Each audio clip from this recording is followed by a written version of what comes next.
It will take a lot of time for us to know which argument was right. Given the political morass the Brexit has become, it is doubtful if either side will get what they voted for in June 2016. We are on course for a far from perfect outcome either way, mainly because after 45-plus years of EU membership, the clean break Leave supporters promised cannot be delivered for all sorts of practical reasons. It really is akin to the Hotel California, where you can check out but never leave. One of the dangers is that a few years down the road we realize that the red tape we wanted to escape is just as bad, or even worse, than when it was coming from Brussels. There is an inevitability about this, based on cold, harsh logic. Ask people here or elsewhere in the UK about EU regulations and they criticize officials for making rules in agriculture a lot worse than in other member states. Ireland and France are generally cited as examples. Those officials who gold-plated EU regulations are the same people that will implement a new support regime in the UK, so we really could end up worse rather than better off. The other problem is that the support model the government is considering is by definition regulation-heavy. It wants support based around payment for the delivery of public goods. This refers mainly to environmental objectives, a form of A-level greening for want of a better term. Since delivery has to be measured, that has to mean red tape.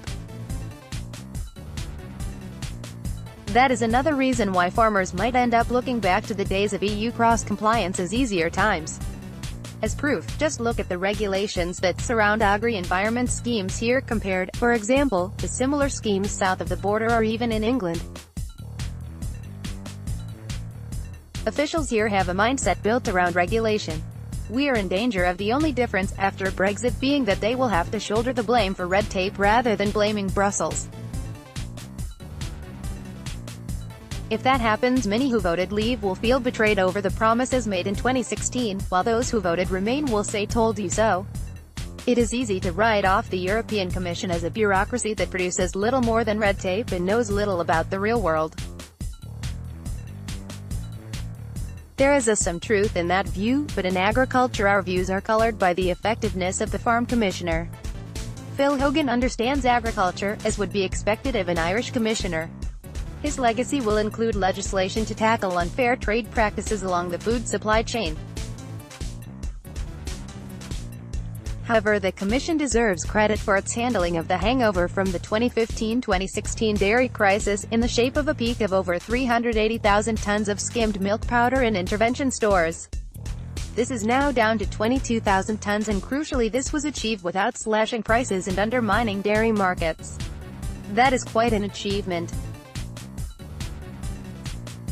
Market management is not an easy task, but Brussels deserves credit for how it went about managing these stocks. Based on their performance in other areas, not least over the Brexit negotiation where Commission officials have danced rings around them, I am not convinced UK officials would ever display the same commercial skills. 2 years of rejecting low tenders took a lot of nerve.